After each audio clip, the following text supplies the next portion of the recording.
On July 4th, 1854, Orson Hyde gave an address to the saints, who had somewhat reluctantly assembled at the tabernacle to celebrate America's birthday. Many members of the church still held bitter feelings against the U.S. government for persecutions and the murder of the prophet Joseph. Some, in fact, felt the saints were justified in separating from the U.S. and forming their own country of Deseret. President Brigham Young had therefore asked the saints to meet at the tabernacle to celebrate July 4th. The talks that day centered on the theme, "Why we should remain citizens of the United States of America." Orson Hyde was asked by the prophet to address the saints.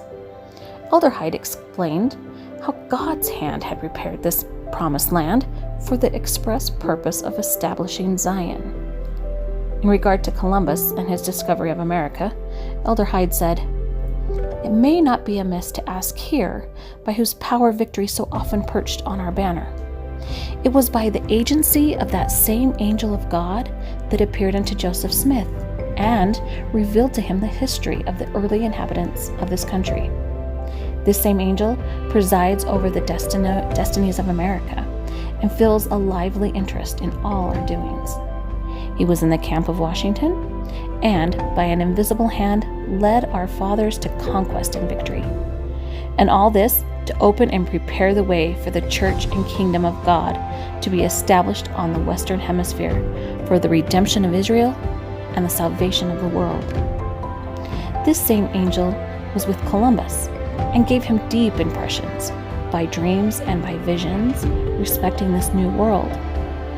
Trembled by poverty and by unpopular cause, yet his persevering and unyielding heart would not allow an obstacle in his way too great for him to overcome.